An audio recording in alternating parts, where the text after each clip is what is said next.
welcome back. Thank you for watching. So today I'm going to be discussing something that's actually played on my mind for a really long time.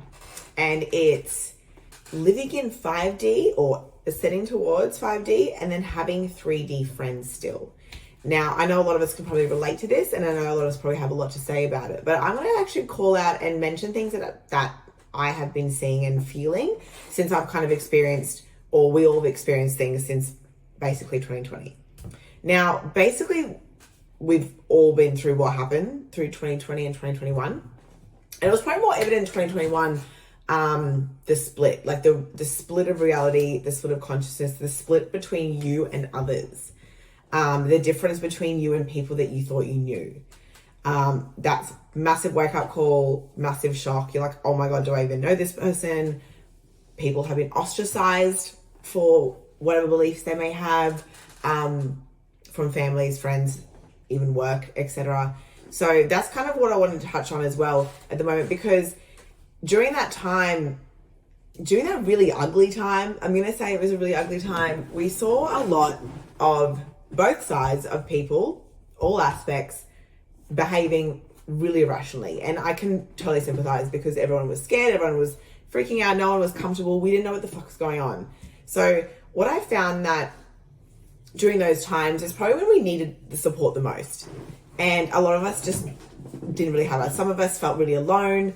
Some of us were really confused. And it caused a lot of people to suffer a lot of grief and suffer a lot of sadness within them. So not only were they trying to be integral to what they were feeling, they were being told otherwise by somebody else and being completely like ostracized and abandoned basically. And I think like each and every one of us in some way played a part in that.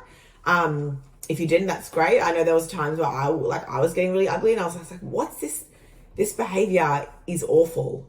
Telling people what they should and shouldn't believe. I was coming from a place of fear as well, obviously, like because place of like, why doesn't everyone understand? But that's not my story to tell. My story to tell today is how you actually can still be friends with people who live in the 3D. And I say that with full confidence because the way that I see it and the way that I've kind of noticed it is that during that time where we split apart and we've lost people that we've loved, it's really quite hurtful. Now, I know that I'm going through a lot of stages and I was watching a lot of things, obviously, because we spent so much time on the internet, I still do.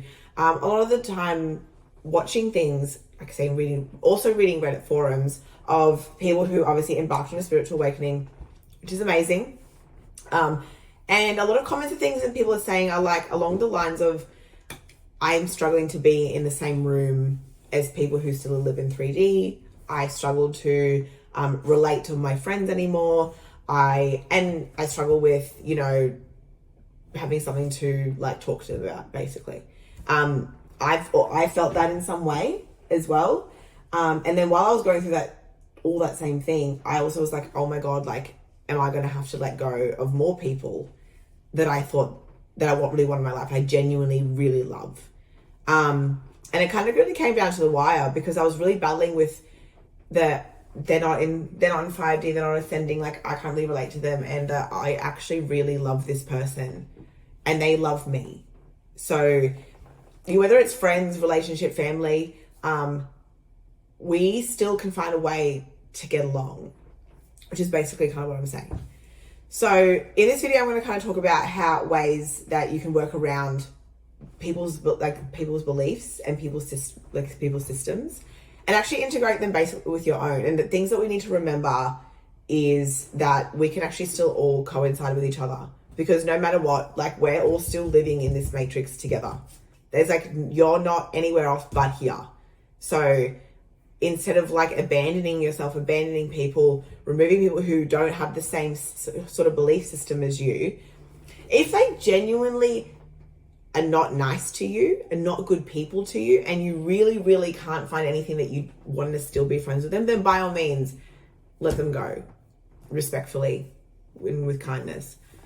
But if you still genuinely love someone and that you're struggling to relate to them, then these are some ways that I've kind of found that work for me. So the following are 3 things that kind of help me keep everything in check and help me understand why I still have certain people in my life and help me work it out. Because at the end of the day, everything is about love. And if we are spiritual beings having a human experience and love is the greatest emotion feeling, it is everywhere, we need to be embodying it and practicing what we preach. So here goes. The first thing I want to talk about is that they are in your life for a reason. Now, everyone knows the old saying, everything happens for a reason. Everyone's in your life for a reason, a season, or a blessing, or whatever. I don't know, that the whole thing, you know what I'm talking about. There's a reason why they're there. And so if you're going around thinking every single person that's living in 3D is not supposed to be there because you're ascending and you're going up here and you're this and you're that, then that's something that you've got to look at yourself. Because, and I was at that point, not gonna lie. I'm also kind of at the point where, like, if those people might actually need me and I actually might need them. And if I don't want to let people go that I love. And I know that there's like times where I've had friends and through being friends with me, I've watched them evolve more into sort of like a spiritual path, more interested in asking me more questions as they're more around me. And then as I'm with them, there's things that they're doing that I'm actually immersed myself in and want to understand as well. So I think we need to look at it from a really, really broad scope. I know that I love Dolores Cannon. She's also spoken about how the earth split and there's going to be two consciousnesses and it's going to get further apart. While we're here and if you have awakened and if you know consciously what's going on and you know that you're supposed to raise people up and bring them to high dimensions, don't you think that maybe that's some of the way to do it? I know that everyone's not going to have that job, and I think that job is going to be hard for a lot of people, and maybe might not be your journey, but I know it's probably mine, and I really feel that I'm here to help people ascend, help people raise themselves up. And so that's kind of what I found peace with that. They may have some different views to me, but doesn't make them bad people. Which leads me to my next thing. They make you happy and they love you and they make you feel good. And if we've gone back to what's been happening the past 2 years, people have lost everything. People have lost their livelihoods, their families, people have lost money, people have just felt so isolated and alone. And if you've got someone that has a different view to you, but you still love them and you can still find some way to relate, wouldn't you want to keep them around? Like, wouldn't you want to fill yourself up with the love that we need in this world right now? Because I know things are getting a little bit easier, but things are still going to be hard for a little while. Like, I'm not going to lie. It's going to get hard before it gets better. The world is still evolving. We are as what Dolores said, we are the greatest show in the universe right now. Everything is changing. We're the first planet to ever do what we're doing. And so while it gets hard, wouldn't we want people around us that make us feel loved and accepted? Even if they look at you and go, oh, I really don't understand why they're doing that. I don't really understand why they're saying all these weird things. And you're like, why do you still like watching the news? If they genuinely love you and make you feel good every time you see them, or they give you the support that you need and they're just there to listen, wouldn't we want to keep these people around? That's kind of how I look at it. And you know, there's going to be times where you're going to see friends and you're going to go, okay, like, you're still at not a point yet where maybe I am, but they look at you because maybe they're inspired by you. Maybe they need you to grow. Do you know what I mean? And maybe you also fill their cup up. And obviously, you know, if you're a light worker, you probably have enough energy just to spit out and give to the world. I know that I do. I know that sometimes it's exhausting. But if you genuinely make them happy, then if you let them go just because you don't like what they think, that's only kind of adding to the split. The third thing that I like to discuss is something that's kind of like, I picked up on this myself.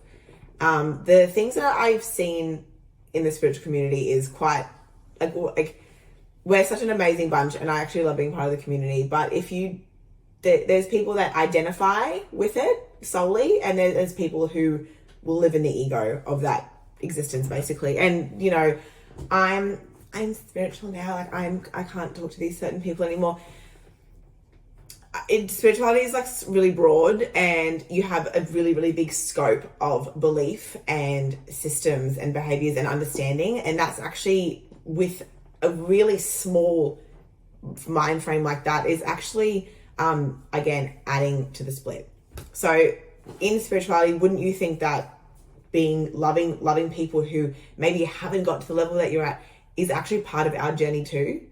And wouldn't you think that accepting them for who they are, maybe helping them, guiding them, not obviously forcefully, but as they need, and maybe you doing the things that you're doing is helping them and guiding them through, and you're actually understanding, because you probably were where they were as maybe 6 months, a year, 4 years, 15 years ago. Maybe you were where they were, and maybe that there was someone that you looked up to, or you, like, something sparked, you're like, oh my God, like that person's really amazing, like I kind of want to learn with them, but from them, but I don't know how. I don't know how to approach it. Maybe they don't yet. We have so much options to learn things from now. And you can also be a gateway for that too. With enough safety and with enough love, I think that not only if we're turning our backs on these people, if we're turning our backs on our friends and family that we can't connect with anymore, this is, mind you, I'm talking about the people who still have love for you, not the people who upset with you or ostracized by you or anything, because I'm sorry, we're all going to say things that we may not like and we may not appreciate from each other, but we can still have respect for each other. And I'm bringing it to that, still having respect for someone who still loves and adores you, and whether or not they feel the same way and whether or not they've grown the same rate as you. This can even come down to parents too. You know, like your parents may have stuck living in a certain lifetime. That's not their fault. They were born then. I mean, like, they chose to be born then, but like, that's their human body, their consciousness is there. Maybe you're like a pinnacle to make for the change in the family. Do you know? I know I am in mine, and I've taken that on stride and actually love that job. You know, it's hard, but I'm going to do it. And so maybe the ones that stick around us are the ones, and the ones that are going to come with us. Do you know what I mean? I know. I wanted to discuss with you guys the way that I felt about this, because there is enough like split in this world. Like, we are people. Some people are on opposite ends of the spectrum, and I'm going to come right out and say this: you go far enough right, and you go far enough left, and you're going to meet in the middle. No matter what side you're on, if you're an extreme of both sides, if you're extreme, no, I don't want to be part of that group. No, I don't want to be part of that group. You're essentially just behaving the same way, but you're just believing two different things. I'm going to say it. So this episode was a little bit shorter, but I hope that you guys really enjoyed it. If you had anything more to add, like, I would love to hear it. I want to hear other people's experiences too. I want to hear what you have to say, because I think that this could really, you know, be a way for people to understand more about each other, and that we literally are all just little conscious source walking around in just a different vessel. So yeah, hit me up.